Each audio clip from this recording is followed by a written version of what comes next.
troviamo a Casale Marittimo, un paesino della Toscana, vicino Livorno.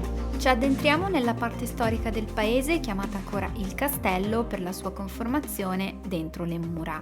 È il vecchio castello che lascia il posto alle case. La chiesa di Sant'Andrea, ricostruita nel 1873 dopo il terremoto del 1871. Anche qui siamo immersi nei numerosi simboli pagani e cristiani e quasi a voler gridare in silenzio la loro storia.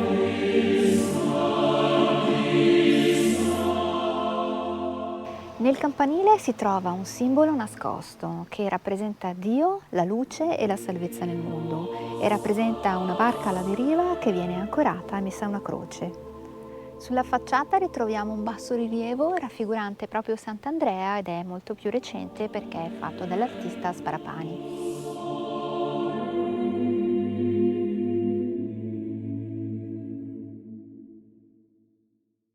Sembra di essere tornati indietro nel tempo, avvolti da incantevoli botteghe e antichi mestieri che racchiudono espressioni e suggestive formule alchemiche, come ad esempio il quadrato magico che rappresenta la fede nel divino universale.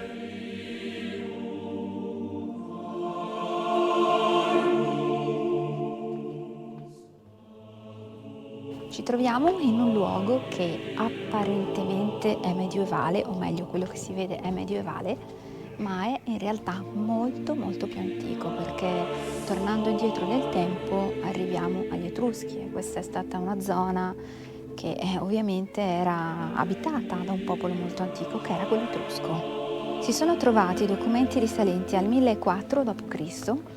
e questo è un paesino all'incirca attualmente abitato da 1000 persone.